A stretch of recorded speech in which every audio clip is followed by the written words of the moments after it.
here high above Public Square. How is everybody doing? And right now, we have an in-studio guest with us today who just drove up from Central New York. He's a friend and associate of my business partner, Mr. Josh Kearney. And ladies and gentlemen, say hello to Mr. Karam Anthony. Karam, check that. Karam, I was going to call you Anthony. Say hi to everybody in H2O land. Hello, H2O land. How are you today? Good, good. Boy, you do have a big mouth. Oh, I can. No. That's good because most people who come in here are just like, hi, they talk real loud when they get here.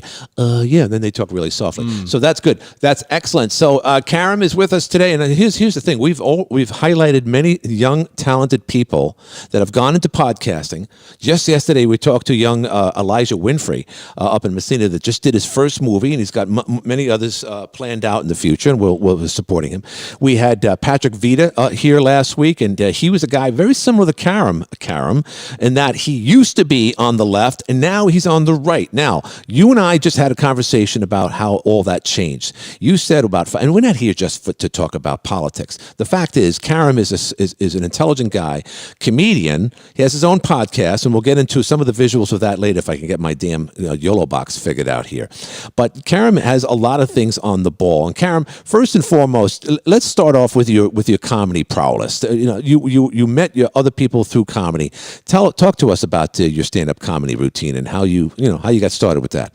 Well, a couple of years ago, I started doing stand-up comedy, and it's been a really amazing thing for me because it's for the first time in my life.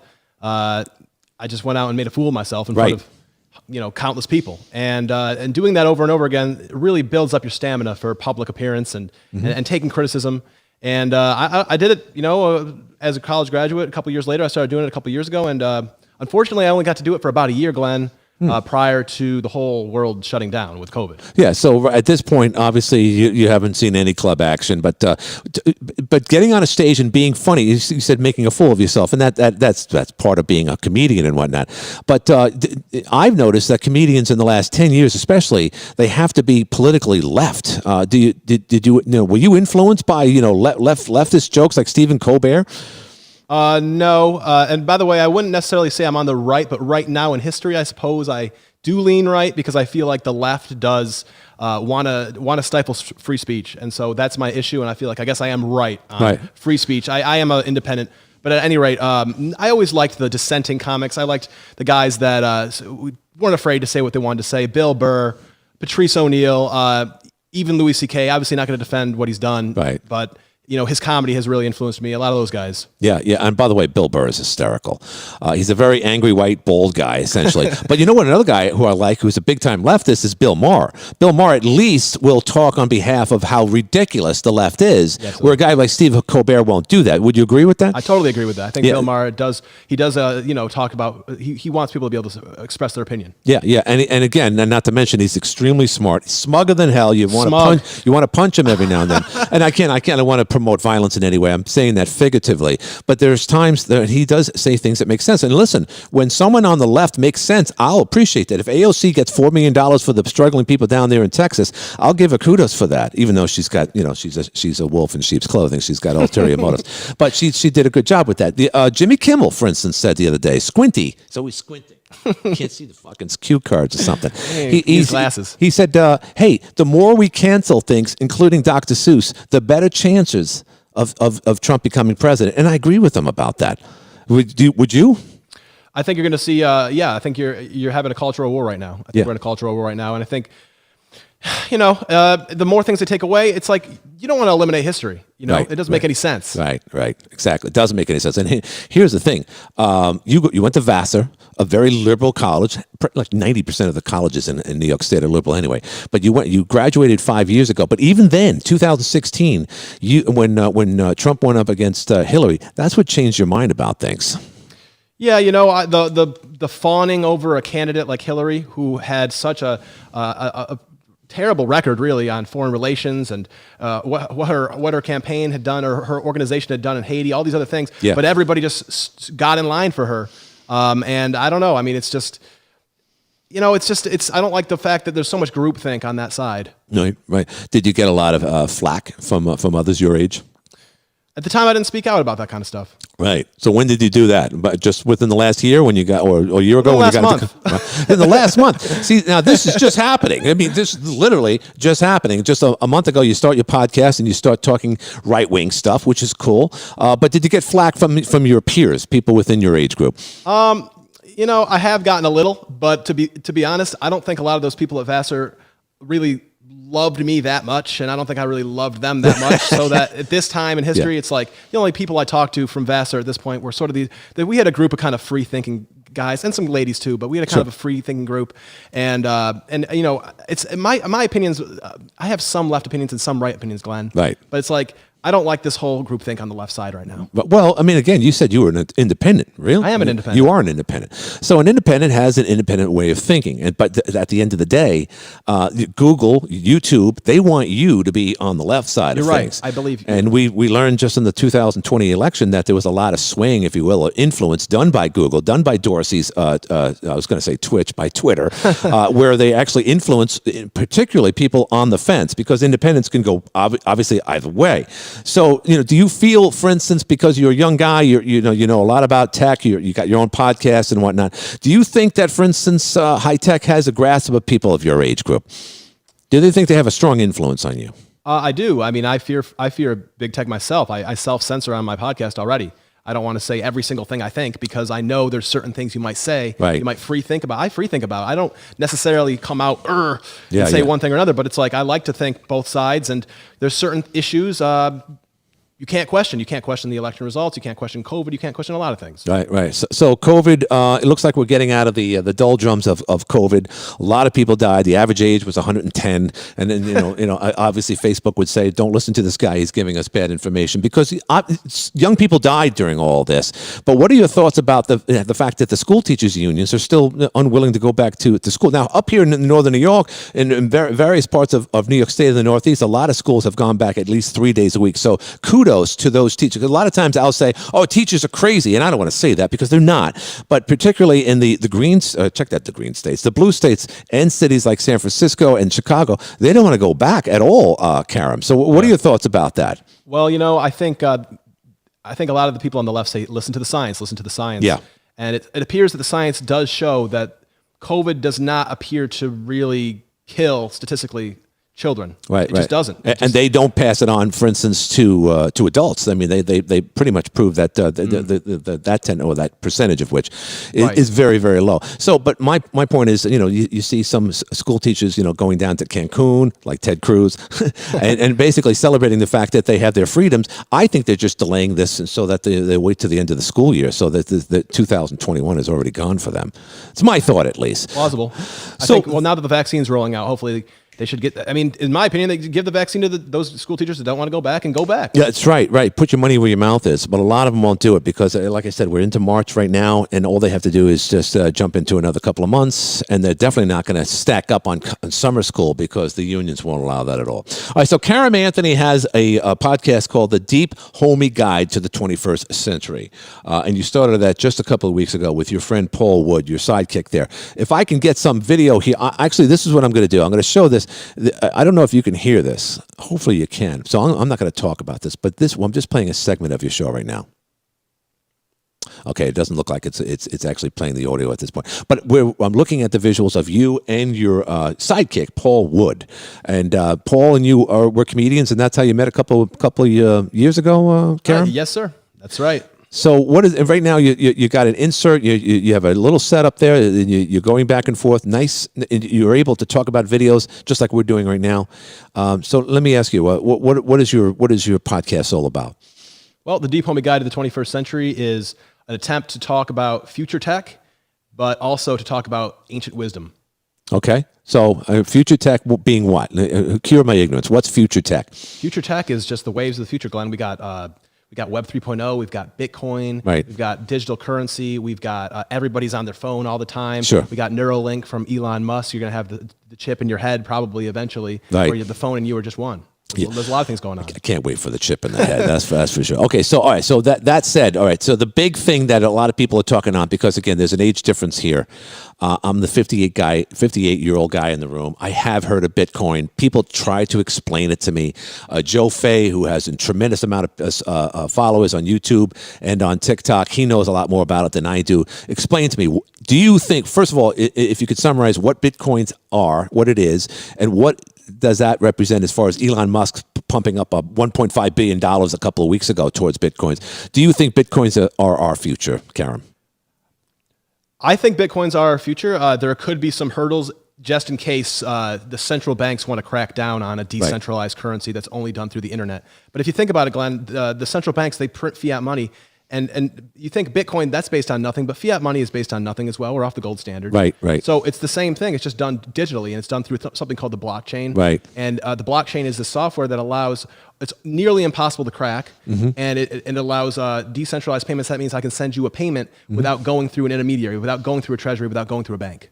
Okay, so at the end of the day, I mean, when I have a debit card, I never see cash anyway. I mean, I put a debit card into a little machine at a convenience store or a car dealership, whichever. So I don't have the physical money that I'm passing over the counter. Yeah. So what is the difference? So, but that said, there's still such a thing called money. Is there such a thing called Bitcoins though? Can you hold it? Can you touch it? You can't touch it. No. So this is just this is in the cloud, so to speak. It's an algorithm, yeah, in the cloud. All right. So how do that sounds like that's a lot of, I don't know, I'm an old-fashioned guy. It's like, hey, the old guy that's got $30,000 underneath his mattress, those days are over, because no one's going to have $30,000 worth of Bitcoins under their mattress in the future. Well, you could have it in a wallet. Right. And this wallet could be, actually the wallet is almost safer than putting it under your mattress, because this wallet doesn't even have to be an app or even online. You can write down the code on paper. Right. And then unless you have that code, you can't get to it. Okay. So, all right. So it's highly coded. It's protected, very much like a PIN number on a debit card. Yeah, but crazier. But crazy. All right. So you see it as our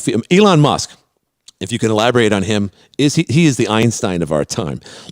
Why is he behind Bitcoins? I think Elon Musk just thinks 100 years ahead. Right. Well, he certainly does. He's a bit of a odd fellow, but you know what? For someone as much of as a genius as he is, that's not uncommon. Yeah. I saw him on the Joe Rogan show smoking the biggest joint since Chi Chong and so forth. But the guy is a genius, and I love what he does. I love what he represents, and I love the fact that he called his company Tesla, because Tesla obviously didn't get enough acclaim as Edison did, and we can all go into that later on. But that's neither here nor there. So Tesla is going to be, by a lot of guesstimates, the biggest manufacturer of vehicles in the next 10 years. Do you agree with that? They got a lot of competitors now. Well, okay, but I mean, the Ford's coming out.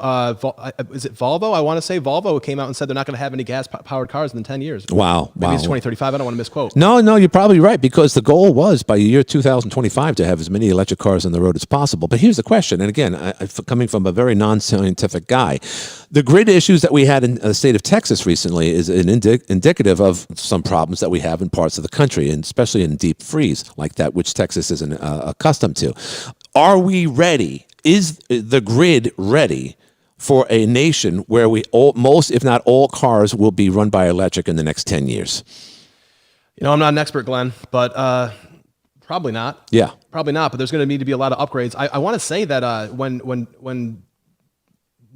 former President Donald Trump was running, he was talking a lot about doing an infrastructure plan, infrastructure week, infrastructure plan. Right. He didn't actually end up getting it done. Mm-hmm. Maybe Biden will get it done, but because our infrastructure is very behind, we need to update that some way, shape, or form. Yeah, and Texas at least could winterize their windmills down there. You didn't know this, but when you drove up here today from Syracuse, you drove near one of the biggest wind farms in all of Northeast, right there in the Tug Hill. And let me tell you, it gets really cold there, but they were still operating throughout that thing. Right. So they can take a page out of our book as far as how they can maintain their operation. All right, so Karam and Paul Woods, the sidekick. I was talking earlier about your stand-up. Give us a little idea. What would be your stand-up? I don't want to put you on the spot, and you're no man's puppet there, Karam.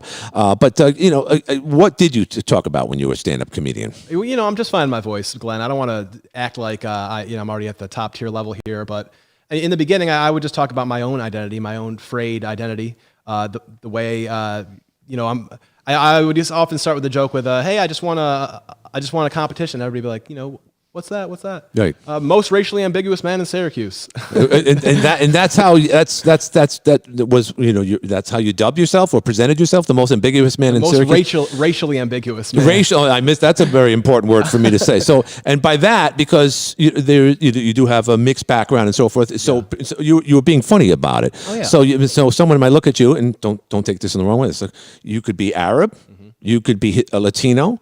You could be Afro-American. So that was very funny. So I'm sure a lot of people responded very, very well to that. Yeah, that was a good one. Yeah.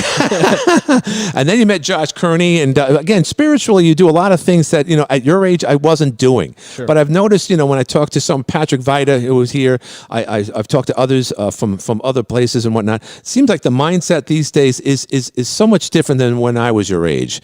So what is it with your generation? I'm not going to put you in a category of the millennials and all that stuff. I don't want to do that to you, Karam. But what is the overall sentiment of your generation these days? Yeah, well, I think I could speak for millennials to a certain extent. I think I am a millennial. You are. And born in 92. Yeah. And, I think there are a lot of spiritually adventurous. I think there are a lot of religious sentiment feeling people who didn't feel necessarily at home in the tradition they were raised in. Right. I was raised a traditional Catholic. I still consider myself Catholic to some degree. I still do go to church. I still respect the tradition. Mm-hmm. But I felt the need to also look elsewhere. I was interested in meditation. I was interested in Zen. I was interested in yoga. I was interested in the Indian tradition. I was interested in all comparative religion.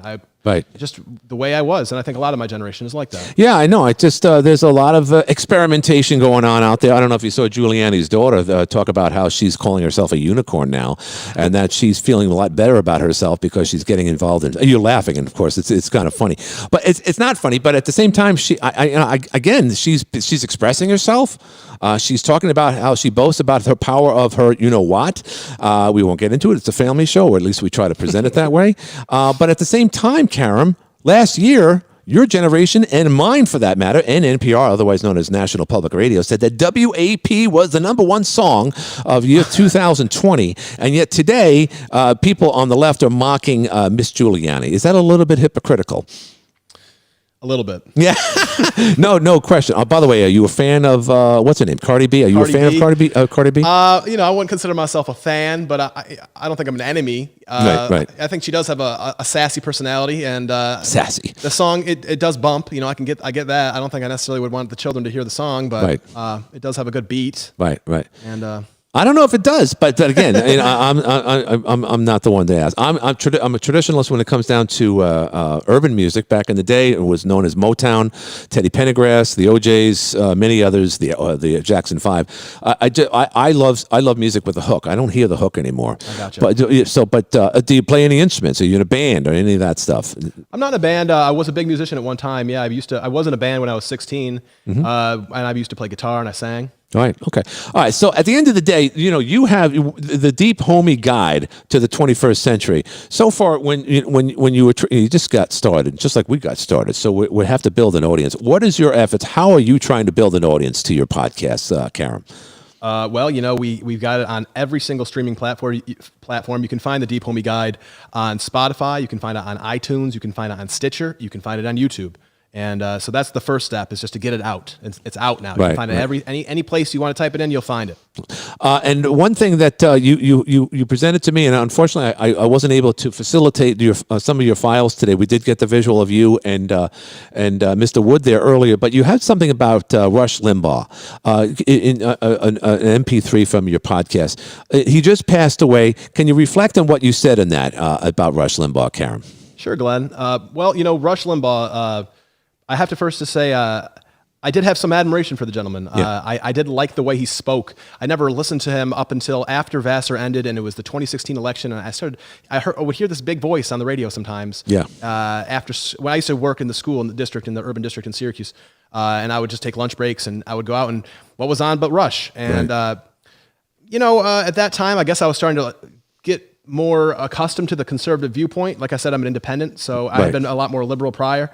But I do believe the guy had skills. I think he was one of the best talkers of his generation. I think just an unbelievable radio host. And I didn't like, when he passed away, I didn't like the timbre of the articles that were written by, say, the New York Times, NPR, where it was almost all hammering all those negative things he did, which as a millennial, I agree they were negative. I don't like the fact he had the A's countdown. I don't like the feminazi stuff. I don't really like all that. I don't. I think he was wrong for that, but I do think you got to give him kudos for being authentic, for trying hard, and being one of the best talkers of his generation. Yeah, I agree with you. And some of the stuff that he did say, again, over the course of 30 plus years, you're going to say something that's going to piss people off. The one thing about what he said when he thought Michael J. Fox might have been faking it, whether he was or not, that's an observation. A lot of things you just have to filter. But again, over the course of 30 years, I did radio a lot less than he did for 1 hour at a time. And believe me, I got him beat because I said some things that got me in trouble. And it's just, again, it's just an aspect of something that we all have to be very, very careful about. But when you go online, however, it's a different story. And yet, the FCC can crack down for you saying the George Carlin bad words, the F word, shit, all that other stuff. You can't say that, or you will be taken off the air. Now, you can say a lot of things online, but there's other things that you may be taken off the air. And like you said, Karam, you're cognizant of that. I am cognizant of that. Yeah, so that's something we all have to be careful about when we're dealing with the internet. There's a better chance of staying on terrestrial radio than there is on social media. And as far as the amendment rights and or as freedom of speech, Karam, that doesn't seem to make much sense, does it? No, I'm for a free and open internet. I don't like that. I mean, I get that Facebook and Google and all these things, they're private companies, but I believe something should be done because I'm for a free and open society of different ideas being able to be tossed around. Right. And they say that the conservatives movement and stuff like that, they say fake things and it's disinformation. Right. And I think that should be up to the people of America to decide. Oh, I totally agree. So the immigration, now that Biden's in there, and we touched on it a little bit, but a lot of people are coming up, going north, if you will. Back in the days, Horace Frehley said, go west, young man. I mean, we did. We traveled west, and we conquered that. And we created a nation. And now, a lot of the people coming from Guatemala, a lot of people coming from Nicaragua, and Mexico, for that matter, are traveling north because they know Joe Biden is their friend. What are your thoughts about illegal aliens?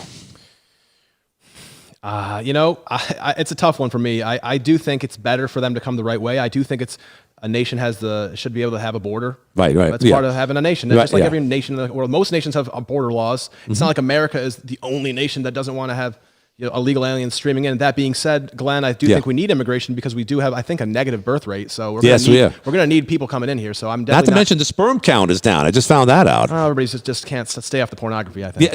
Okay, so interesting. So sperm count levels are getting lower and lower due to a couple of things. I don't know about pornography. That's an interesting angle on it. But also marijuana. I think so. And just inactivity is another reason because we're just sitting on the couch all the time. So they say by the year 2040, there will be a less children out there. So should we be worrying about that, or about AOC and we're going to be destroyed in 10 years now because she said it 2 years ago. The thing is about the climate alarmism, Glenn, is that I believe in the power of the human ability and the science to deal with calamity. Right. Like we didn't have a nuclear bomb right. prior to World War II, and all of a sudden we had this supposedly existential threat with the Axis powers and all that problem that led to a concentration of man's ability, and a lot of the scientists came from Germany, and Einstein and everybody, they figured out a way to create nuclear power. In my opinion, the alarmism is sort of dumb. It's sort of like, well, if we really have a problem or we really have an issue, I feel we could come up with the technology to take care of that. Yeah, and it's because the World War II presented so many things to our nation. It created the nuclear age. It also created the jet age. That Hitler was that close to developing both of them. He was behind us as far as the nuclear age, thank God. But yes, we took a lot of the people out of his regime, including Einstein and von Braun, who created the Saturn V rocket, which today we still use that technology. So you know what? You're very versed on history. Did you take history in college, Karam? No, actually, I was a philosophy major, Glenn. Philosophy major. So the question was, it's like they ask you a question on your final. It says why, and your answer was why not. Is that correct, Karam? How'd you know? I heard someone say that when they were philosophy major. I went to Oswego State, and I can't think of anything else about it. So in philosophy, okay, you took it, Socrates, Aristotle, ridiculous. What did you learn from philosophy? Just to question everything. It seems like you are questioning everything. I am, and I don't think I'm going to be that popular with a lot of my generation necessarily. I mean, right now, even if they were to listen to this right now, they would be like, wow. That guy's a traitor. That guy is a Nazi. I'm not a Nazi. Look, I'm brown, man. I'm a person of color. I'm ambiguous. I'm ambiguous. Leave me alone. Nobody knows who I am. Come on. What do you know? There's It's not like me. There's no room for nuance in this world of propaganda, Glenn. Well, yeah, but there's a lot of people doing it. Which one? I mean, there's a lot of people just spewing propaganda because they want, again, just like we talked prior to the show, they want to remind Americans, particularly people of your age and younger, what America was, not what we became, and that's the key. I agree. And here's the thing. And I was talking to a friend of mine recently. I said, listen, if I knew what you did last summer, or I knew that you stole money from the cookie jar, I can use that against you and stop you from going to the next step. And I think that they're using, the whole aspect of oppression and slavery, which colonialism obviously was a big part of our history. They want to go back there and say the only reason why you, white people, are doing so well is because you had an advantage from the beginning. And unfortunately, that's their ploy. That's the way they're going about it these days. It is. And I don't think it's you can say yes and. The first rule you learn in improvisational comedy, Glenn, is yes and. Okay. So when you go on stage and you're doing comedy with somebody else, you don't ever go, no, that's wrong. You go, oh, okay, whatever they did. Oh, and. Yeah. So I would say yes and. I think yes, there was a horrible, horrible history of oppression in America. I think yes, there were terrible marginalized communities, particularly the slaves and the people of black descent, African descent, all this other stuff. Women weren't allowed to vote until, 1920 or so. Right. All this other stuff. I do believe there's a history of oppression. And we evolved. And we passed those amendments. And we have changed so much. And George Washington was a slave owner. Yes. Terrible. And he wrote a document that would eventually liberate people in a way that had never been done before. Right. No, not at all. And not to mention, we created the freest, we created a democracy. And unfortunately, it doesn't look like we're going to remain a democracy the way we carry on. Dr. Seuss, for instance, I'm going to show you both angles of the story. Dr. Seuss, of course, a famous children's writer, wrote many books, but they're going to get rid of 6 of his books right now.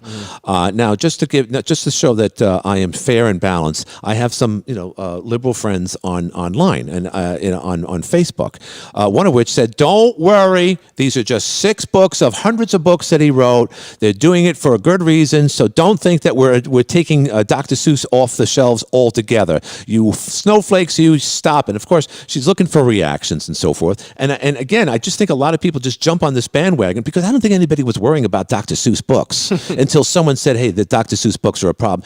My problem is, Karam, and maybe you agree, is that we just automatically act like zombies. We say, "Oh, they say we can't read Dr. Seuss books. Okay, I'm all for that." Am I on? Do you agree with that? I do think there's a lot of people that just jump on the bandwagon. I do agree with you there. Right. I would say also I need to go look in my house, in my parents' house, to see if we have one of these books. What is it, the Mulberry Street book or something? Because they're going for, I think, like $10,000 now on eBay. So. Wait, Mulberry. What? Just tell me, what's the Mulberry? I'm cure my ignorance. Sorry about that. No. I'm sorry. That's one of the 6 books, I believe. Oh, okay, that's one of them. Yeah, because the 6 books that they're banning, or they're actually not banning them. So to their credit, they're not actually banned. There's not like it's not like Biden came out and said, well, you can no longer, if you read this book, we must burn it. It wasn't like. But eBay's not selling them. No. They're selling Mein Kampf for the comp. Are you serious? Yeah, they're not. See, I don't like that. Yeah, and then not only that, Amazon Bezos he wouldn't sell Clarence Thomas's book during, of all months of the year, Black History Month. I mean, so think about it's very that. Ideological. Yeah. So all right. So you have your billionaires. You mentioned about, what's his name? Musk? Elon Musk from South Africa. And you can go on and on and on about the guy. There's not enough time in the day for him to accomplish what he needs to get accomplished in his lifetime. If there's one guy that should be living forever, like Walt Disney, by freezing his brain, it's Elon Musk. He says he needs every minute of the day to accomplish what he wants to accomplish. And ultimately, he wants to send a man to Mars and back. Do you think that's going to happen in our lifetime? In your lifetime, at least? You ever think about it? I mean, that's a big task.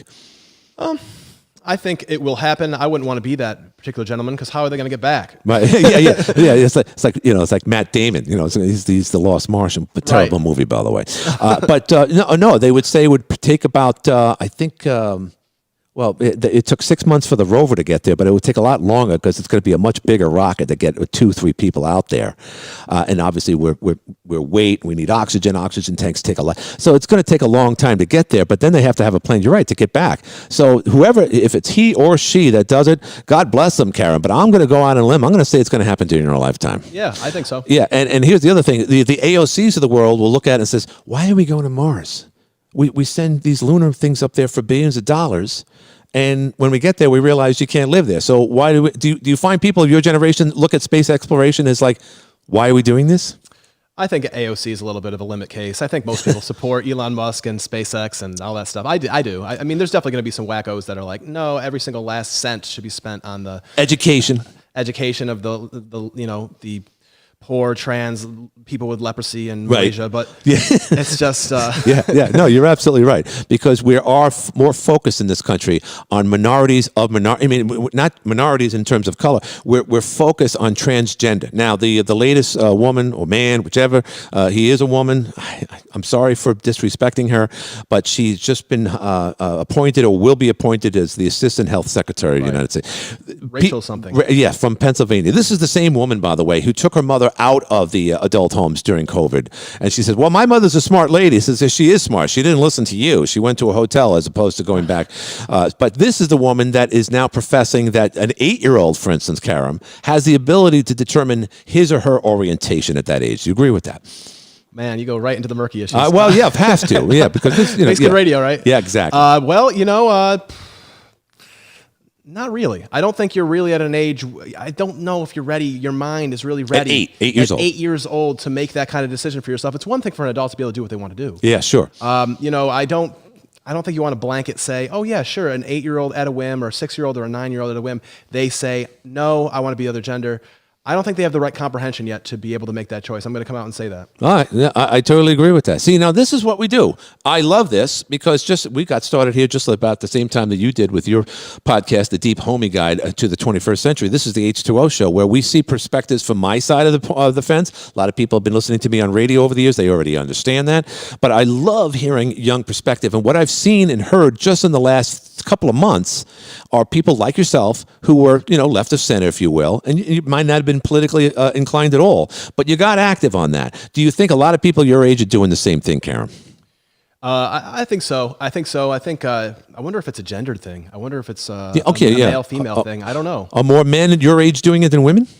I think there's a lot of secret conservatives in my generation now that are men. But I don't talk to enough women, I guess. I talk to more men. It's just how it is. Yeah, no, I agree. All right, so now that we're going to talk about the last 12 months, we came up with the expression called Karen.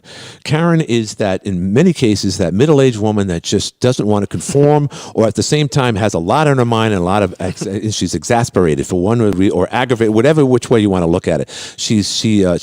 I don't know if she's Republican or Democrat. The one woman that was berating the black man who was taking pictures of birds in Central Park. She was later discovered to be rather a Hillary Clinton supporter.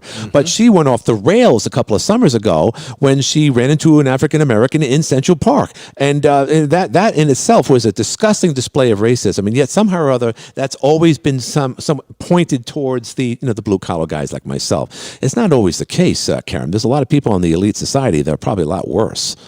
Yeah, I mean, think about the whole platform is, they need us to come out there and give them more gibs. They need more programs. They need more things. And meanwhile, they're saying these things from the campus, from a mansion, from these big donor events, and they don't interact with people of color necessarily. Yeah, well, and again, you got guys like John Brennan, the former CIA director, that seems to be going over the top. Recently, he said something to the literally. He said he's ashamed to be a white guy. Do you get the sense that someone who goes out of their way to say, I got black friends, and I blah blah blah blah, and I can't believe these guys are guys are Trump supporters. In other words, when you go over the top to downgrade and belittle someone else, are you hiding something in the process, Karam?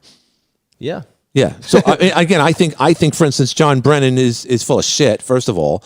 But it's so easy to go out there and say Trump supporters are bad when you're on MSNBC because that's how you get a lot of support.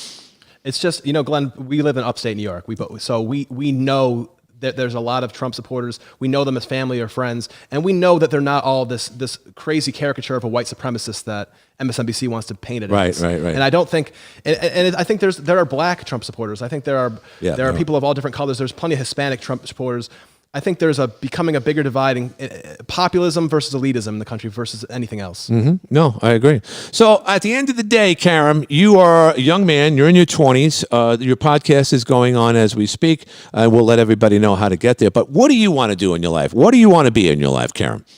It's It's a great question. I spent a lot of my time searching for that answer.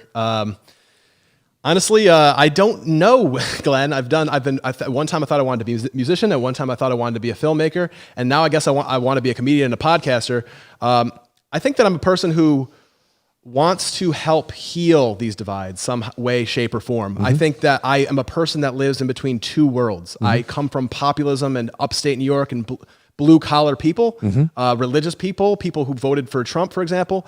And then I went to an extraordinarily elite school at Vassar, and it was surrounded by people who would never in their entire life dream of voting for somebody like Trump. Right. And it was all Biden, Hillary all the way and all that.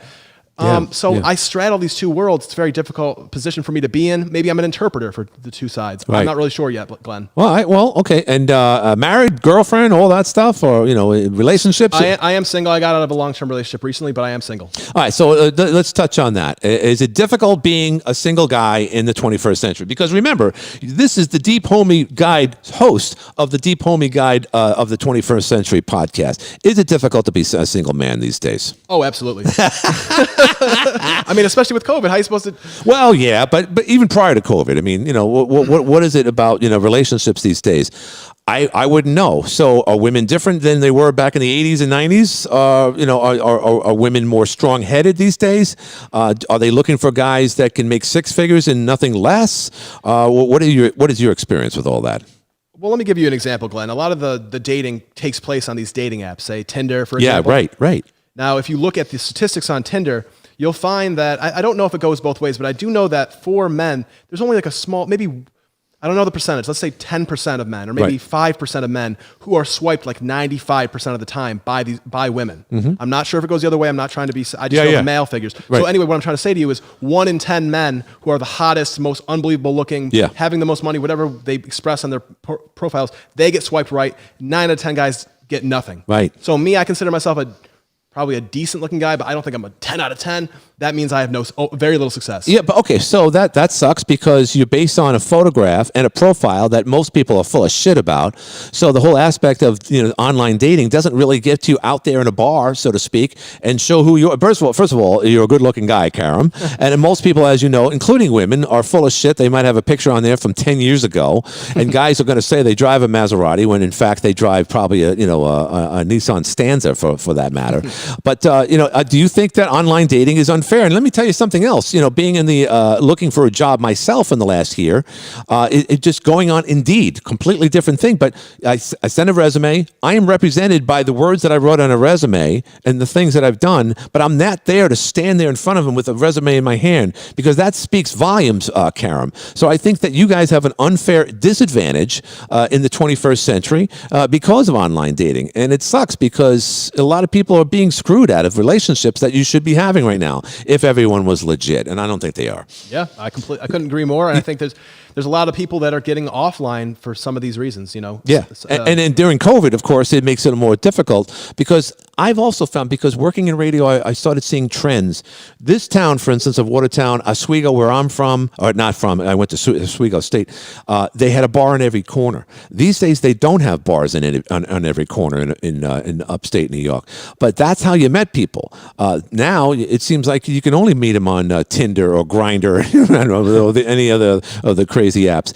That's definitely unfair. So, but we're talking to Karam Anthony here, the Deep Homie Guide to the 21st Century podcast host out of Central New York. By the way, you like Central New York, Karam? You like living down there?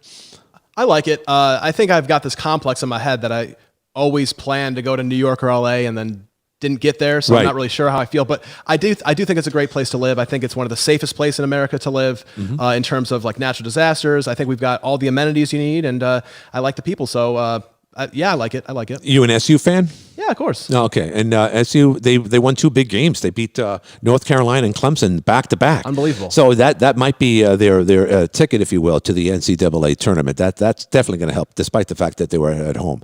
And I can't wait to go into the new dome. I mean, it's still the same old dome, but it's got the new roof and all the new features that they've added to it over the last couple of years.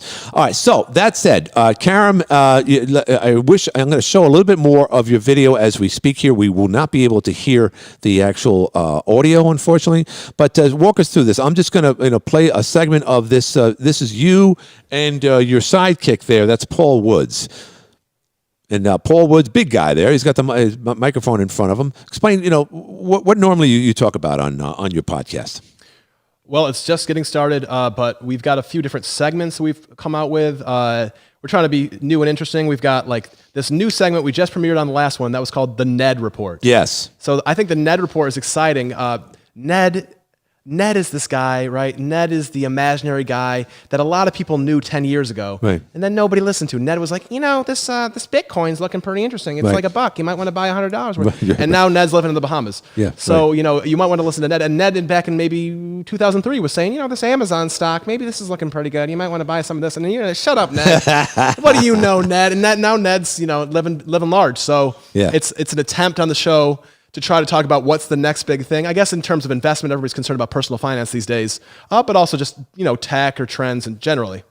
Yeah, that's interesting because, if you can create a character, like you said, was 10 years ago and he's looking into the future and people probably mocked him for all these things, but now it's coming to fruition where, Bitcoins are reality. Were people even talking about, virtual money back 10 years ago, Karam? I can't remember.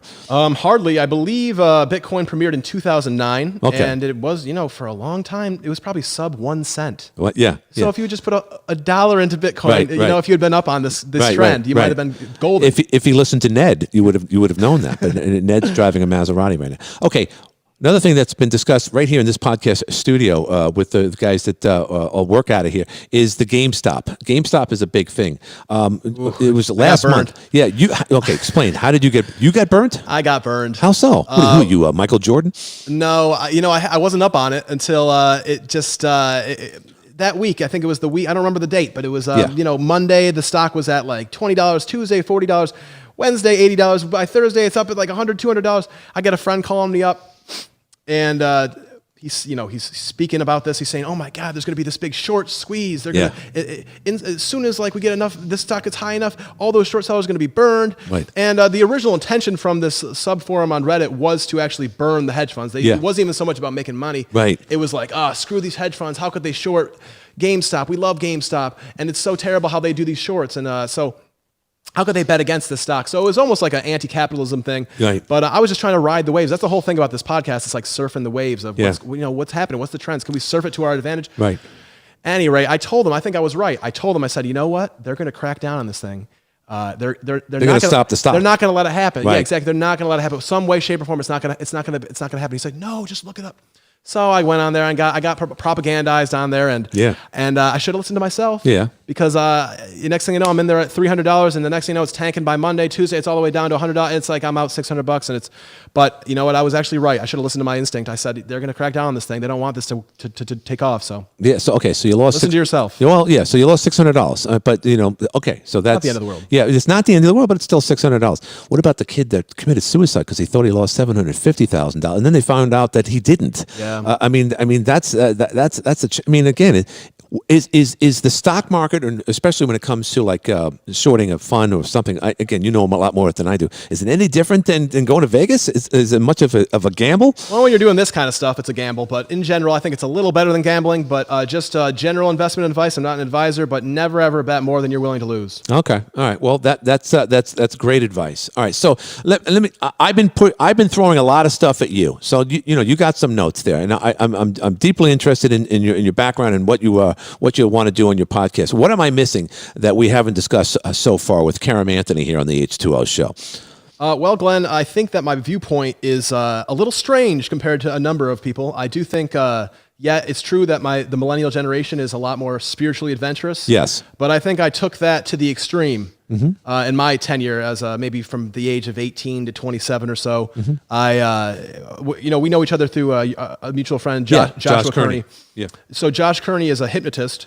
He has a couple clinics here. He's got one down in Syracuse, alternative hypnosis. Yeah. And that was sort of the last stop on my whole study of a zillion different esoteric systems, West and East.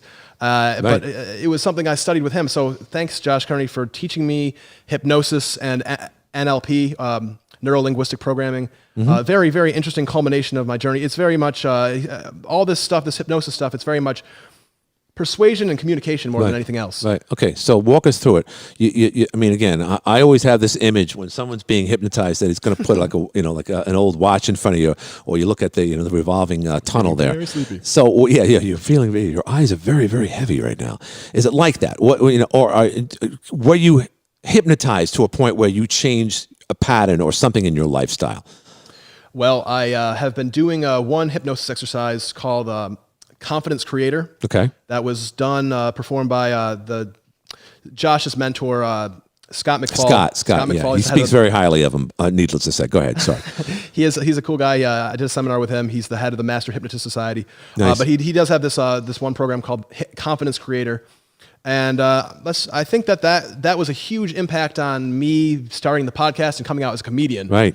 And starting to speak out on some issues I cared about. Yeah. So okay. So in essence, then you opened up when you had sessions with Josh and through hypnosis.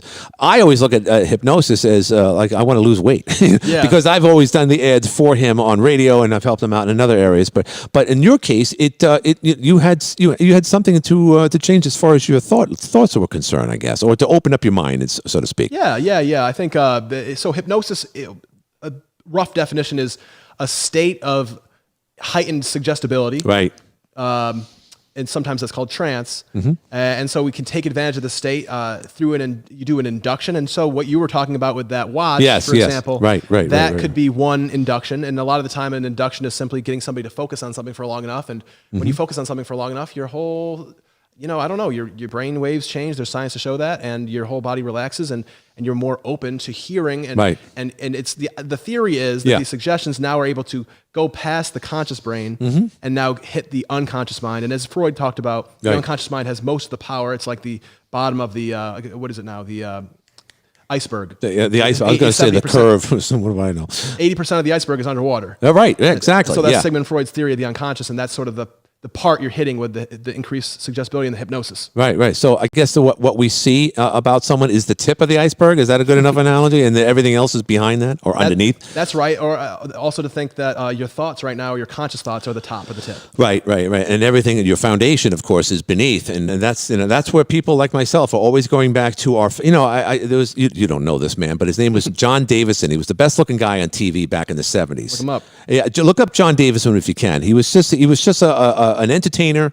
He was on a show called Real People. He did other things. He was that quintessential good-looking guy. One day, he was on the Mike Douglas's show or something, and he said, "Yeah, you know what? When you reflect on yourself, and I look in the mirror and I look at myself, and the first thing I do is I think about the time when my failures."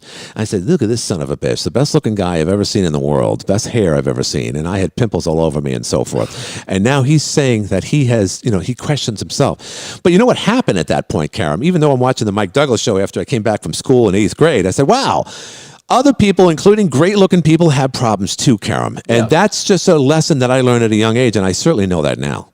Do you agree? Oh, I totally agree. We all have our own issues. I totally agree with that. I do think that hypnosis and other systems would help in this instance. Maybe John Davison. Yeah, it's important to accentuate the positive. What is it? What's no, you're right. It's just funny that you mentioned his name. That's not helpful. Yeah, no, because people don't even talk about him anymore, and he was really big in the 70s. He really was. Yeah, well, it's just not helpful for somebody to think that way. Not to say that it's everybody has their own human foibles and whatnot, but if you want to be at your ultimate performance in one way, shape, or form, it's best to try to squash that doubt, and I do think that things like hypnosis can help that. Yeah, okay. So there's a plug for North Country Hypnosis, plus he's got a clinic down in alternative hypnosis down in Syracuse, if people are watching. And Josh is opening up another clinic in the Midwest in the great old city of Kansas City. So you've been all over the world. I shouldn't say that, but you've been to places. Let's just reflect on your parents. You said that they are very conservative Catholics. Yeah, and vegans. And vegans. So how is that, how did they have an influence on the way you think these days? Well, I think at first it turned into me being a big rebel. Okay. So I think... Are you an only child? No, I have an older sister and I have a younger brother. Gotcha. You're the middle guy. I'm the middle guy. Yeah, you're the trouble. I was a big trouble. Although my sister was a handful too. I'm sure older she was. sister. Yeah. Younger brother, good guy. He's already married. Awesome kid, Amar. Me and my sister were a handful. Yeah, I'm sure you were. All right, so let's get into something a little bit more sensitive, if you don't mind. Sure. You're a person of color. Growing up in central New York, I'm assuming, and you went to college. You definitely were born at a time where things were a lot different for people like yourself. But just reflect if you can, and I'm sure you can.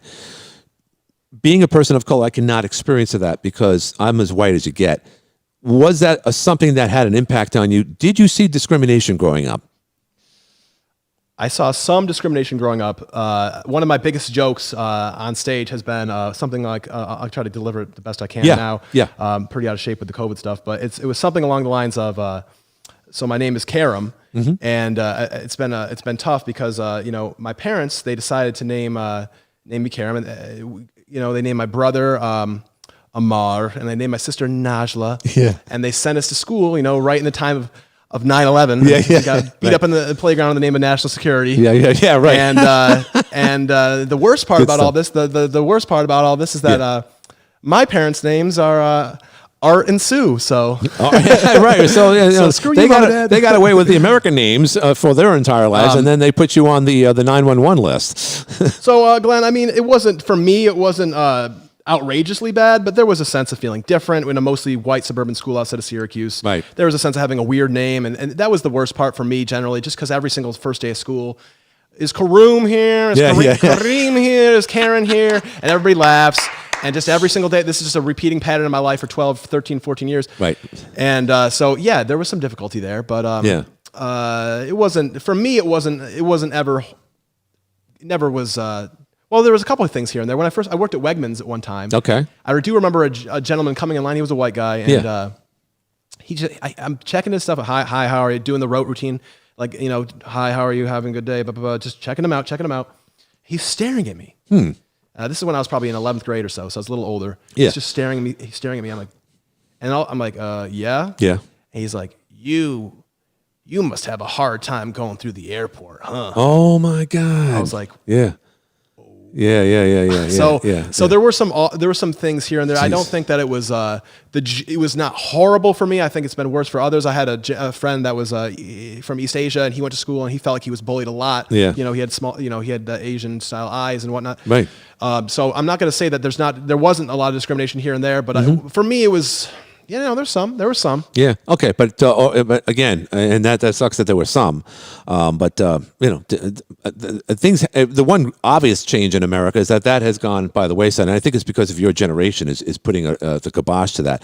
But yet at the same time, we have a lot of people at all levels that are trying to still remind America. I think there's a level where the media knows that your generation has changed that, where we're not going to have people going in the high hills and doing the Heil Hitler stuff and putting swastika. I think that has gone down dramatically, but somehow or other, to be a white supremacist, even 20 years ago, even 10 years ago, you had to do that. You had to cut your hair down and nothing, get a swastika, hang out, and drink a lot of beer and badmouth, anyone other than white people. Today, all you have to do is vote for Donald Trump, unfortunately. So that characteristic has been. The whole word of racism has been overused to the point AOC uses it all the time. Joy Behar and all the yentas on The View use it all the time. So I think they get away with just trying to knock us down because they know that your generation is making a difference. Come on, they really are. Yeah. I feel that. I feel it to a degree. I do think somewhat part of it though is fodder for the media is the fact that we have cameras everywhere. We all carry a camera with us on our phones, right? And so there have been a number of documented cases of racism. You could say George Floyd. You could say maybe Eric Gardner. Right. I'm not saying that was necessarily. Well, you see the color difference. Yeah, no doubt. And it's something to be concerned about. Yeah, well, Steve Jobs created the smartphone before he died, thank God. And but now we get to see inner cities when things go wrong. So when there's an image or video of George Floyd being held down on the ground, regardless of how drunk or high he was that day, because it was reported later he had a high level of OxyContin, whatever, in his bloodstream. Fentanyl and methane. Fentanyl, and okay, gotcha. So, but that doesn't necessarily mean that he should have been treated the way. Shouldn't have been treated that way. No. I do hear your side of the story though. Right. There's an element of personal responsibility that does get lost. Yeah. At the same time though, there are some issues here and there especially. There's definitely issues in the inner city, and I think that the conservative side might do better to try and pay some lip service to it in some way, shape, or form. They're not doing their brand any good. I know. By only ever saying police, police, police. I think it's terrible to say F the police. I don't agree with that, but I also think that it's not a good look when they're trying to pass this law the one that's currently passing in the House, that just passed the House, the George Floyd bill. Yeah, right. That's supposed to put, it's going to be less qualified immunity for the police officers. It's going to be, you have to wear a police body camera, all these other things that to me at least seem pretty good. Yeah. But no Republican no Republican votes for it. One does and says he did it by accident. Oh, really? Oh, I think they need to resuscitate their brand. I think, yeah, no, there's no question. And then again, they have their own inner battles too, because now there's the Republican Party under Lynn Cheney, and there's the Republican Party, the majority, which under Donald Trump. And we have a congresswoman up here, Elise Stefanik, who's been very, very outspoken, and hopefully she'll run for the governorship of New York State. I don't think that's going to happen. I think it's going to be Letitia, whatever her name is, down there in Manhattan. But let's get off politics for a bit, because as I look at you, and I know you want to explore a lot of things and so forth, you are Omar Sharif. I have to tell you that, and believe me, that is a major compliment. And I'll tell you about why. Because one, I think he was in a movie with Barbara Streisand, or I can't remember now. I can't remember who was it. But Lawrence of Arabia, Dr. Zhivago. You are Omar, and you know what? It's first thing. Okay. Happened a little over an hour ago when you got here, and I looked at it and said, "My God, you look like Omar Sharif." He says, "Who's Omar Sharif?" You got to look up. I think I'm off the. Oh no, excuse me, it's just my voice. Yeah, no. Yeah. I you know what? It's funny. Everywhere I go, I get a different one. You tell me this. Last night I had Prince. Yeah, the hair. Bruno Mars. Bruno Mars a little bit. But no, I take it as a compliment. I appreciate that. I'm gonna have to check out these old films. I haven't seen them, but I do appreciate old films. Okay, so you appreciate old films. Good. So let's finish it off this way. Old films. You want to be at one point. You wanted to be a filmmaker. Do you have any scripts in mind, ideas, and what type of genre movies are you looking at? I don't really right now. I did have a couple ideas at one time where I was going to do this thing with, it was going to be a whole inner city thing. I was going to film in Syracuse because it was coming off my tenure teaching school. I used to teach middle school. Really? In the Syracuse City School District. I worked at some of the most difficult schools, unambiguously, some of the most difficult middle schools. Really? So I worked, right in the trenches down there. Yeah. And I saw things, certain things here and there, and I didn't like certain things. I didn't like certain things that was happening. They worship certain rappers and stuff like that were putting off a bad message and stuff. So I had this whole idea for a film where I was going to cast the enemy as this clout rapper on the internet. Sort of after this guy 6ix9ine. Some of the listeners might know who 6ix9ine is. He's the snitch who he's got the tattoos all over his face, the rainbow hair and all that. He's going to be like the villain in this film, and he was going to capture somebody and then try to get her back and stuff. Yeah, sure. So that was sort of an idea, sort of just like turning our culture upside down, making the guy that everybody seems to worship for some reason the enemy. But I don't know. I'm just focused on podcasting and comedy right now. Right. And who knows? A lot of things can lead to that, because podcasting is very similar to movie making. You're expressing yourself. You're being creative. And for instance, I'll show a little bit more of this as we speak. Your videos right here. I mean, again, you just got started. You got the microphone all set up. You have the videos where it's cutting back and forth. So you have the aptitude, obviously, and the knowledge to use video work to your advantage. A lot of people want to do podcasting but don't know as much as you, Karam. I mean, that's pretty impressive.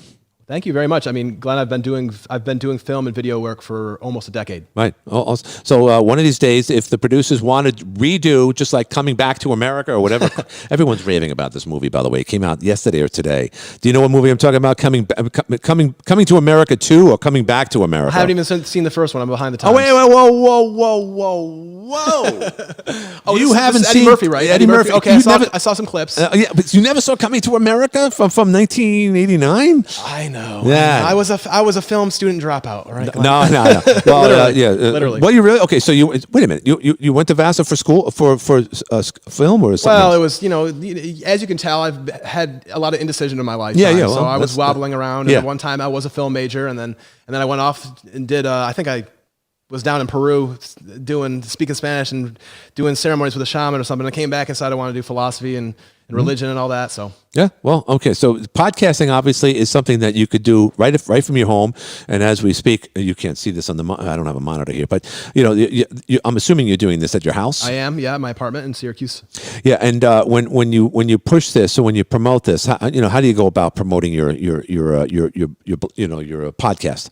Well, I do post at my Instagram at Deep Homie. Okay. And I'm gonna soon there's gonna be a YouTube channel for Deep Homie clips. Okay. So we're gonna pull segments, sort of like the segments I sent you today. Right. Just pull those clips, 10 minutes, 5 minutes, 3 minutes, 15 minutes, because not everybody's gonna have the attention span to listen to a 60-minute or a 90-minute podcast. Right. But if somebody could have the attention span to see, oh, okay, they got the segment on the Ned Report on NFTs. Oh, what's an NFT? Okay, maybe that comes up on YouTube. Right, and all that other stuff. So that's my plan. So in other words, yeah, you're going to have a little bit of everything, so that if people do go to a conversation like ours, they'll have the option to see other segments from your podcast and other shorter segments. Because you're right, I look at it this way. I'm older than you, but I have my attention span's getting worse as I get older. I feel like a 3-year-old. I mean, I just feel like, if I'm looking at TikTok, looking at one butt cheek.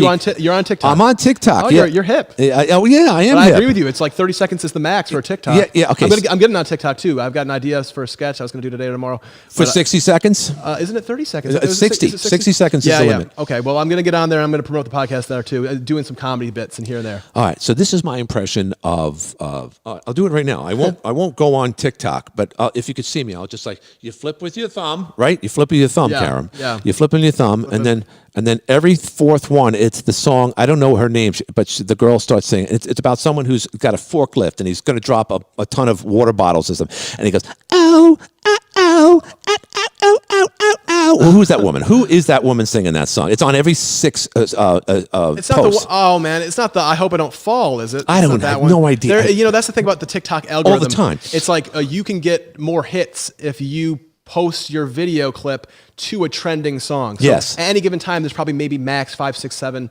trending audios. Yeah, right. So that's how TikTok works. Yeah, that's interesting because Facebook, they won't allow you to use copyrighted music. TikTok, owned by the Chinese, I guess they don't give a shit. They don't give a shit. Yeah, but I see them. But I got to be careful. I mean, no one wants to be seen looking at a naked woman's butt.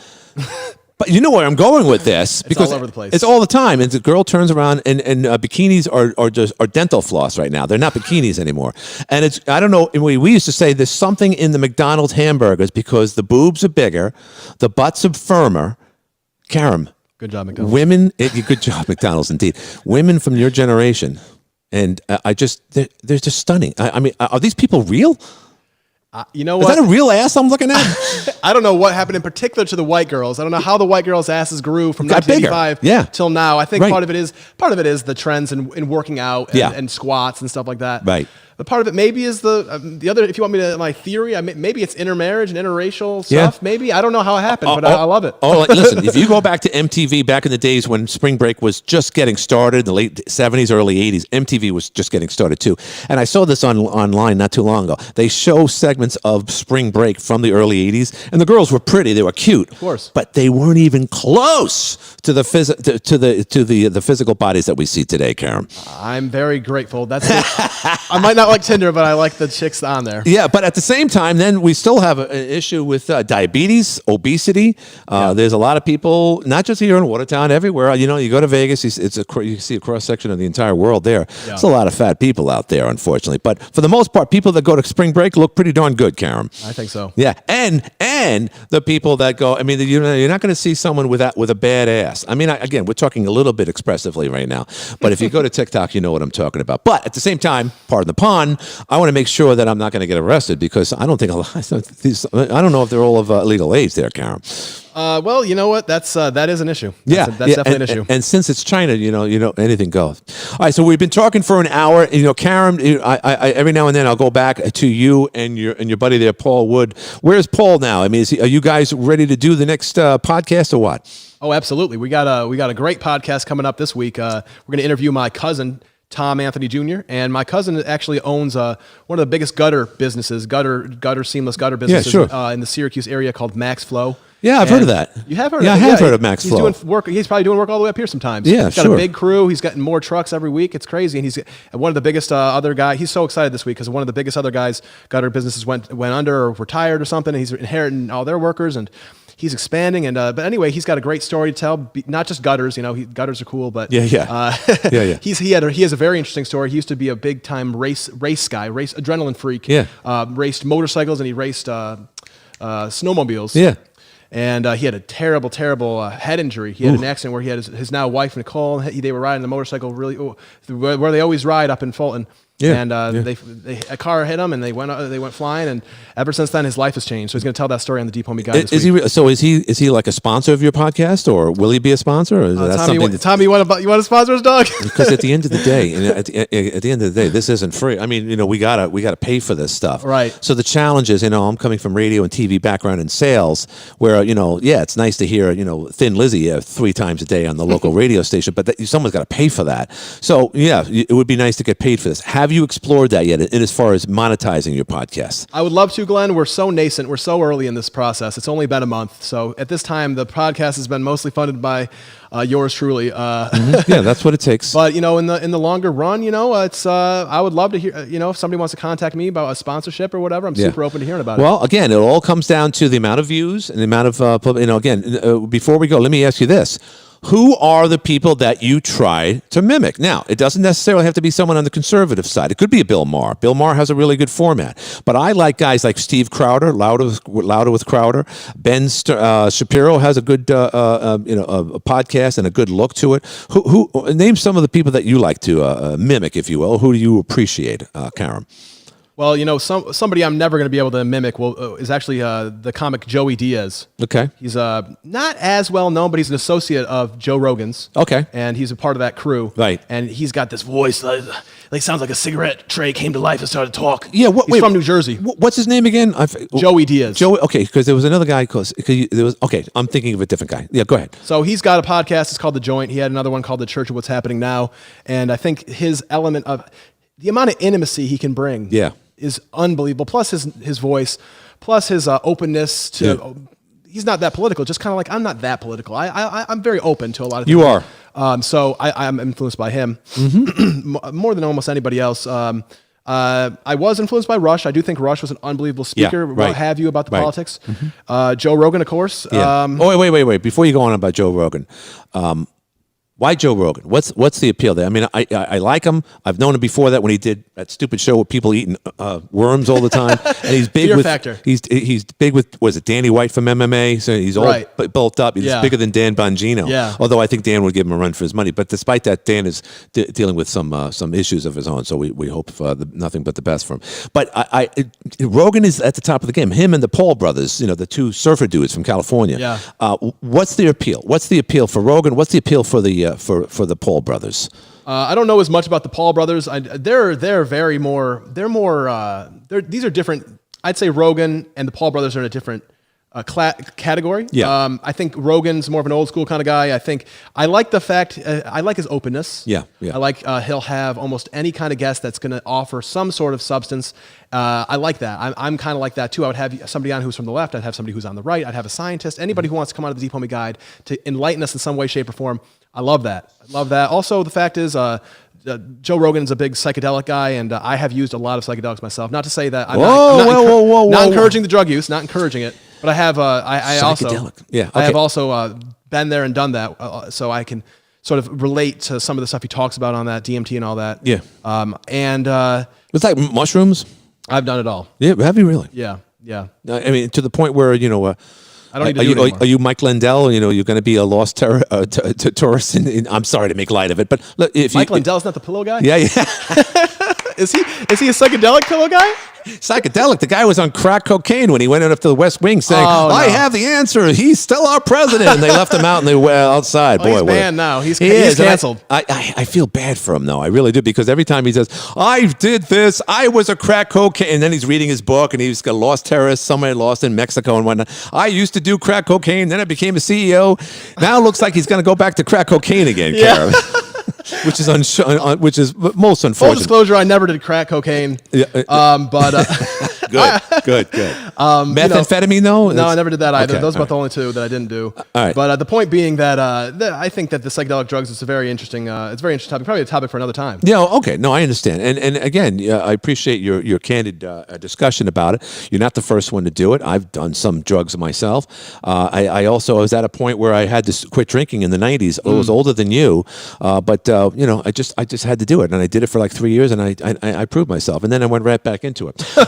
no. But drinking is, I've had it in my family. My dad was afflicted by it. But I'm not going to blame him. That's the obvious. That's the easy thing to do. I'm not going to blame my dad.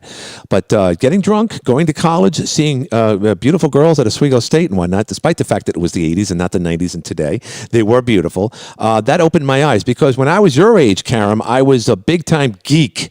I really just didn't open up myself to women because I had insecurity problems. I had bad acne, and I was skinny, and it really, and to this day, it still has a major effect on me. So I'm with you. I think we were similar there at the time. Yeah, and it sucks. I want to tell you, at college, mine was high school, and I tell you, I'll never forget the time. Again, when they say children are mean, the children are mean to each other. We all talk about how children mock each other. If someone comes in with an eye patch, they'll call them like a parrot or something. And that should be funny to a degree, but it's really not. I just remember just being picked on just for being ugly. And it was just a sad thing. So I was walking down a subway platform on Jamaica Avenue and Woodhaven Boulevard. I'm from Queens, New York. And I was coming home from football practice. So it was junior year.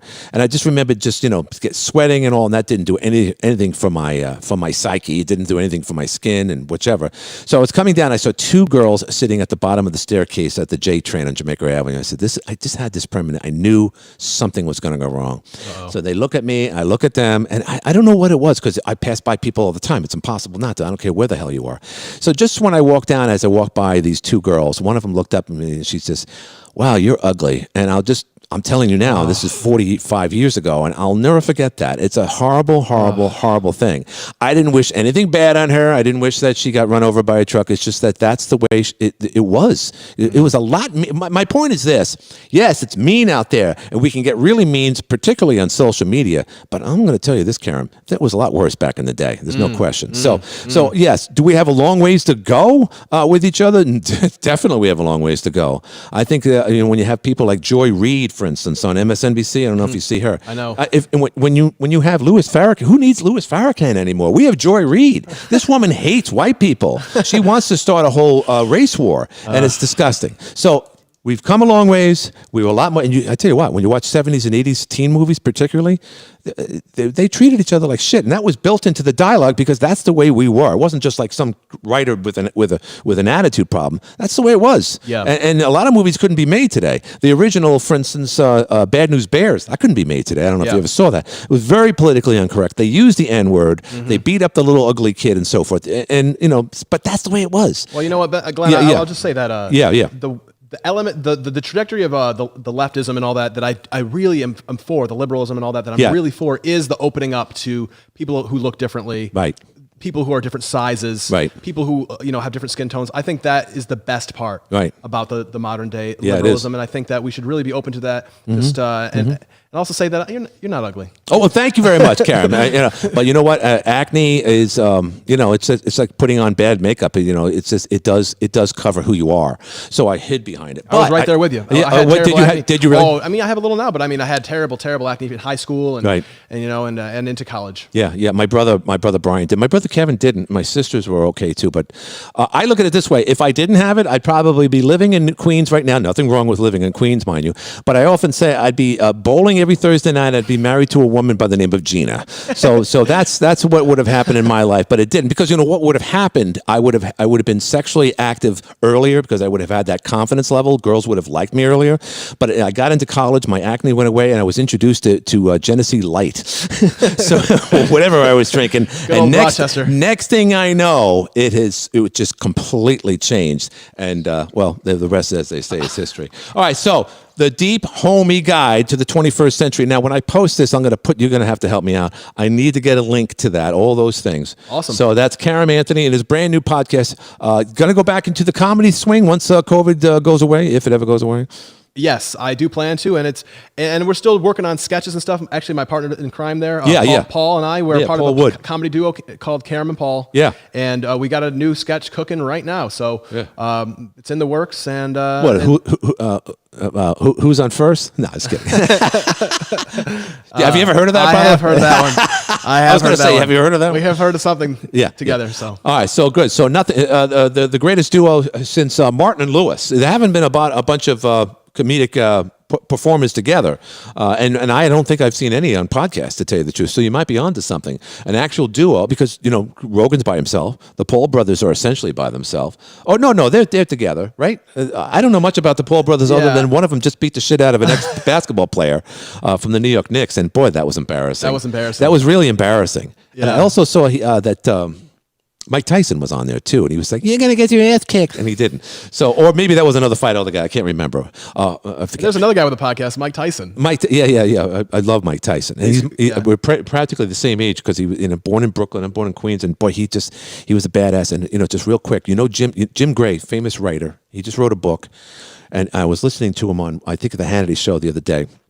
Jim Gray, controversial guy. He was a guy who put a microphone in front of Pete Rose at an inopportune time at an All-Star game in Boston and said, did you gamble when you were a player and manager, blah, blah, blah. And everyone went up in arms about it. But Jim Gray has been outstanding. So, as we know, Mike Tyson went to prison in the 90s for an alleged rape that happened in Indianapolis. And while he was in jail, he stayed in contact with Jim Gray, and he had said, I'm in jail for something I didn't do, but I feel, and this is Mike Tyson talking here, I feel that I should still be in here because of other things that I got away with. Wow. So that's profound, in my opinion. We're talking about Mike Tyson, who was angry that he was in prison, and why not? Because, again, when you look at that particular story, it's a gray area. I mean, it was 4:00 in the morning. She went back to his hotel room. She was in her lingerie. She came out of the bathroom.